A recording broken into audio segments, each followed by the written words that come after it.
السلام علیکم ورحمۃ اللہ وبرکاتہ۔ پہلا سپارہ الف لام میم سورہ بقرہ ہے اور آیت نمبر 75 ہے۔ اعوذ باللہ من الشیطان الرجیم، بسم اللہ الرحمن الرحیم۔ افتطمعون ان یؤمنوا لکم، اللہ تعالیٰ فرماتے ہیں اے مسلمانوں، کیا تم لوگوں کو یہ حرص ہے، کیا یہ تم کو توقع ہے، تم لوگوں کو یہ لالچ ہے ان یؤمنوا لکم کہ تم لوگوں کے ساتھ وہ ایمان لے کر آئیں گے؟ وَقَدْ كَانَ فَرِيقٌ مِّنْهُمْ يَسْمَعُونَ كَلَامَ اللَّهِ، اور ان میں سے ایک فرقہ جو اللہ کا کلام سنتا ہے، ثُمَّ يُحَرِّفُونَهُ، پھر اس کو تبدیل کر دیتا ہے، بعد ما عقلوہ، اس کو سمجھنے کے بعد بھی، وَهُمْ يَعْلَمُونَ، اور ان کو پتہ بھی ہوتا ہے کہ ہم کیا کر رہے ہیں۔ یہ اللہ تعالیٰ فرما رہے ہیں اہل کتاب کے بارے میں۔ اہل کتاب کی کئی عادتیں اللہ تعالیٰ نے بتائی ہیں قرآن پاک میں، خصلتیں، ان میں سے ایک خصلت یہ بھی تھی کہ بات کو سمجھنے کے بعد اس کو تبدیل کر دیا کرتے تھے۔ جیسے پیچھے میں آپ کو بتا کر آئی کہ کوئی طور پر جو گئے تھے اللہ تعالیٰ سے ملنے، اس کے بعد بھی انہوں نے آ کر یہی کہا کہ جو تمہیں آسان لگے اس پر عمل کرو، جو مشکل لگے اس کو چھوڑ دو۔ یعنی تبدیلی شروع سے ہی ان لوگوں کی قوم میں آ رہی ہے۔ یعنی اپنی طرف سے کچھ بھی کہہ دینا، اپنی طرف سے کوئی بھی بات بنا لینا، اپنی طرف سے کوئی بھی چینجنگ کر لینا ان لوگوں کے لیے بڑا آسان تھا۔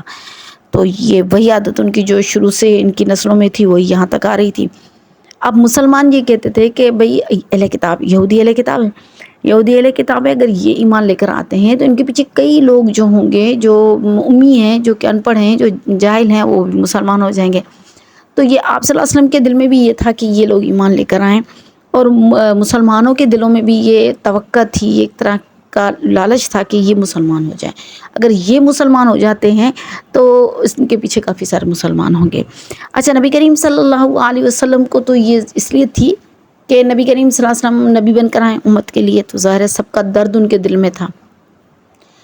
قرآن پاک میں اللہ تعالیٰ فرماتے ہیں کہ اے محمد، آپ اپنے آپ کو تو ہلاک کرنے کے قریب کر دیتے ہو، آپ کو اتنا دکھ ہوتا ہے، اتنی تکلیف ہوتی ہے ان لوگوں کی کہ آپ اپنے آپ کو جیسے کہ ہلاک کر دیں۔ تو کئی جگہ پر اللہ تعالیٰ نے آپ صلی اللہ علیہ وسلم کو تسلی بھی دی ہے۔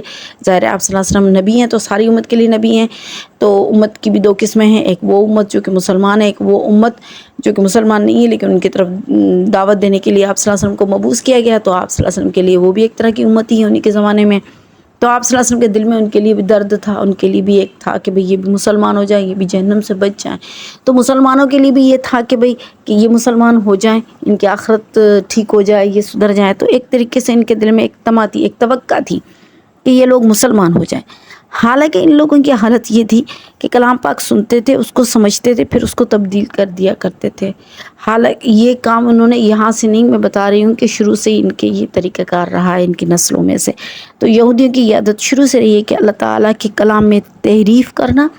تحریف کا مطلب یہ ہوتا ہے کہ اس میں اپنے طرف سے تبدیلی کرنا، کچھ چیز کو گھٹا دینا یا کچھ چیز کو بڑھا دینا، دونوں تحریف میں آتا ہے۔ انہیں اپنی طرف سے کوئی چیز اضافی کر دی، کوئی چیز کم کر دی۔ جیسے کہ رمضان کے روزے جس طرح مسلمانوں کے لیے ہیں، اس طرح کافروں کے لیے بھی روزے تھے۔ پھر کیا ہوا، جس طرح کہ ہمارے اپنے یہاں بھی اسلامک مہینہ جو ہے وہ قمری مہینہ ہے، پھر وہ مہینہ کیا ہوتا ہے، سارے سال میں چینج ہوتا ہے۔ مثال کے طور پر کبھی رمضان گرمیوں میں آتا ہے، کبھی رمضان سردیوں میں آتا ہے، کبھی درمیانی موسم میں آتا ہے، کیونکہ چاند کا مہینہ ہے، یہ سارے سال میں پھرتا ہے، موسم میں پھرتا ہے۔ لیکن جو سورج کا مہینہ ہے، شمسی جو سال ہے، اس کے منتھ پھرتے نہیں ہیں۔ مثال کے طور پر جون جولائی میں سردیاں نہیں ہوتی ہیں، اگست اس میں دسمبر میں جنوری میں گرمیاں نہیں ہوتی ہیں۔ ہمیں پتہ ہے کہ یہ گرمیوں کے مہینے ہیں، یہ سردیوں کے مہینے ہیں، یہ بیچ والے مہینے ہیں، اس میں موسم معتدل ہوتی ہے۔ ہاں، یہ اور بات ہے کہ اگر بارش ہو جائے یا تھوڑی دیر کے لیے، ایک دو دن کے لیے موسم میں تھوڑی تبدیلی آ جائے، مثال کے طور پر ابھی بارشیں ہوئی تھی تو کچھ موسم میں چینجنگ آ گئی تھی، تو یہ الگ بات ہوئی۔ لیکن اس کا مقصد یہ نہیں کہ وہ منتھ ہی ہمارے جو ہیں وہ سردی والے ہو جائیں، یہ نہیں ہو سکتا۔ سورج کے جو منتھ ہوتے ہیں وہ مقرر ہوتے ہیں۔ اب اللہ تعالیٰ نے یہودیوں کو بھی روزے دیے ہیں، پر بنی اسرائیل کو بھی، اس کو عیسائیوں کو بھی دیے ہیں، تو ان کو اللہ تعالیٰ نے کہا کہ روزے رکھو۔ اب ان لوگوں نے دیکھا کہ اگر ہم مہینے ہمارے چینج ہو رہے ہیں، اب ہم گرمیوں میں رکھ رہے ہیں روزے، اب کیا کریں؟ انہوں نے کیا کیا کہ اپنے جو ان کے عالم تھے، جن کو راہب کہا جاتا ہے، وہاں پر گئے، ان کے پاس ان کو کہا کہ بھئی ہم سے تو روزے نہیں رکھے جا رہے، اب کوئی ایسا کام کریں کہ ہم آرام سے روزے رکھ سکیں اور ہمیں تکلیف نہ ہو۔ انہوں نے کہا ٹھیک ہے۔ اب انہوں نے آپس میں مل بیٹھ کر مشورہ کیا، انہوں نے کہا اچھا اب یوں کرتے ہیں کہ چاند کے حساب سے جو تبدیل ہو رہے ہیں موسم اور مہینہ تبدیل ہو رہا ہے، ہر موسم میں آ رہا ہے، اس میں نہیں رکھتے ہم روزے۔ مثال کے طور پر اللہ نے ہمیں رمضان دیا ہے نا، تو ان کے لیے بھی کوئی مہینہ تھا، تو اب وہ اس مہینے کو چھوڑ دیتے ہیں، ہم سورج والے مہینے کو مقرر کر لیتے ہیں۔ مثال کے طور پر مارچ میں یہ لوگ روزے رکھتے ہیں، تو مارچ کا مہینہ مقرر کر لیتے ہیں کیونکہ وہ مہینہ ٹھنڈا ہوتا ہے اور مارچ میں دن بھی چھوٹے ہوتے ہیں، تو پھر وہ روزہ ہمیں آسان ہو جائے گا، مارچ میں روزہ رکھ لیں گے۔ ٹھیک ہے، روزے رکھتے ہیں مارچ میں۔ اب کیا کرنا ہے، مارچ کے مہینہ جس طرح ہمیں اپنے لیے مہینہ ہے مسلمانوں کے لیے، ان کے لیے بھی ایک مہینہ مقرر تھا۔ اب انہوں نے کہا کیونکہ ہم نے اپنی سہولت کی ہے تو ہم یوں کرتے ہیں کہ پینلٹی کے طور پر، یعنی ایک ہمارے اوپر ایک وہ لگ جائے، پینلٹی لگ جائے، تو ہم اس کے لیے کیا کرتے ہیں، سزا کے طور پر 10 روزے بڑھا دیتے ہیں۔ مثال کے طور پر اللہ نے 30 روزے دیے ہیں، ہم 40 روزے رکھ لیتے ہیں، لیکن رکھیں گے سرد موسم میں، گرمیوں میں نہیں رکھیں گے۔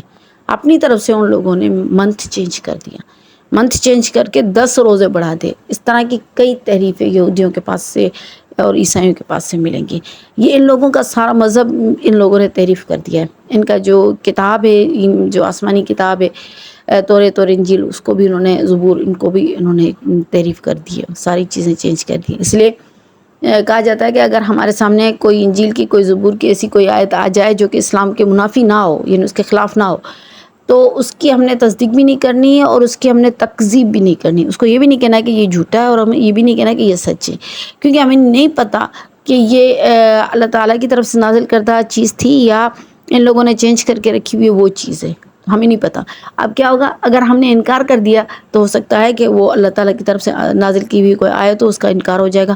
حالانکہ ہمارے ایمان میں یہ کہ ہم چاروں آسمانی کتابوں کو مانیں، ایمان رکھیں اس پر۔ پھر کسی چیز کو ہم مان لیں کہ ہاں بھائی یہ اللہ کی طرف سے اور وہ چیز اللہ تعالیٰ کی طرف سے نہ ہو، تو یہ ہمارے ایمان پر ایک سوال نشان ہے۔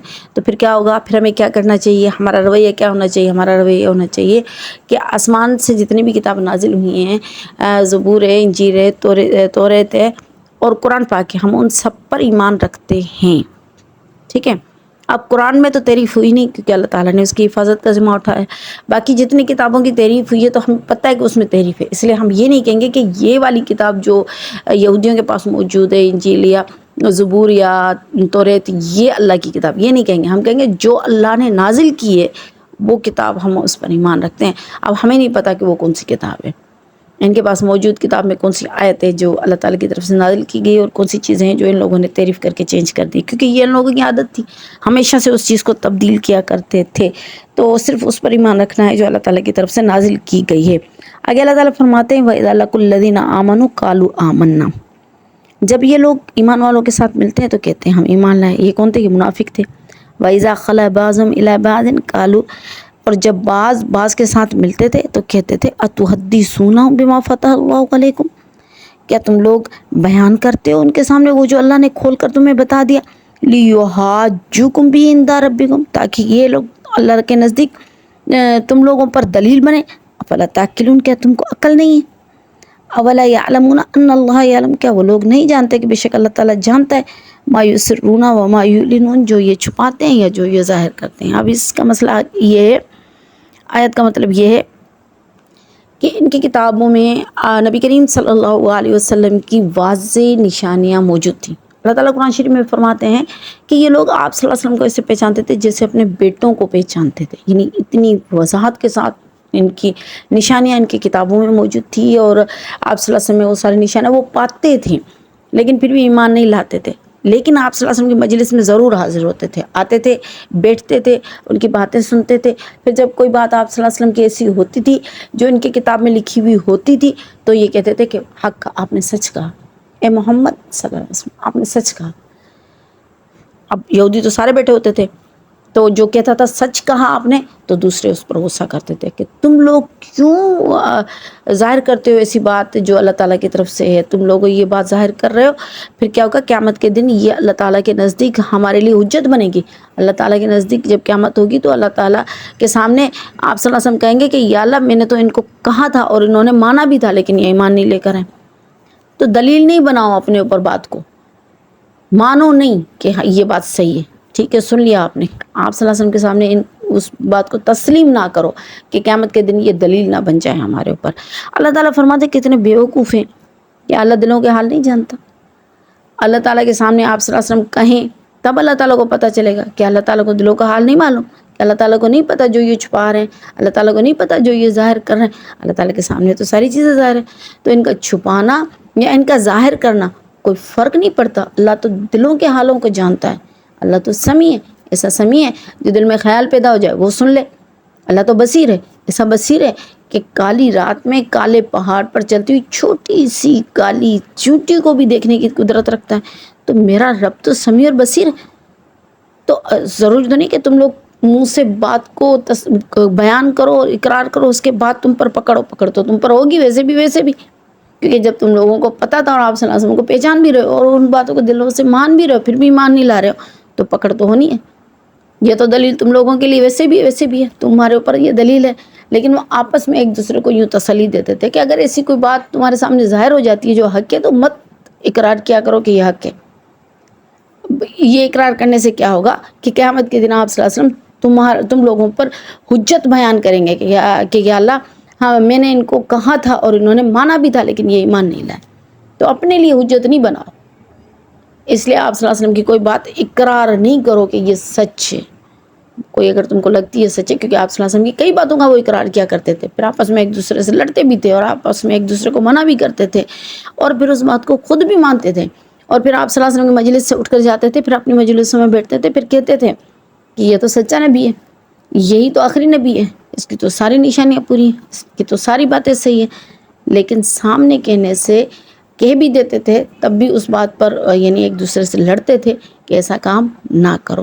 اللہ تعالیٰ کی طرف سے ان لوگوں کے لیے ہدایت لکھی بھی نہیں تھی، اس لیے ان کو ملی نہیں، ورنہ تو ساری چیزیں سب سامنے تھیں، آنکھوں کے سامنے۔ تو اللہ تعالیٰ ہمیں دنیا میں کلمے کے ساتھ لائیں، آخرت میں بھی اللہ رب العزت ہمیں کلمے کے ساتھ اٹھائیں، اس دنیا سے رخصتی بھی ہماری کلمے کے ساتھ ہو جائے، کہ یہی سب سے بڑی کامیابی ہے۔ وآخر دعوانا وان الحمد للہ رب العالمین۔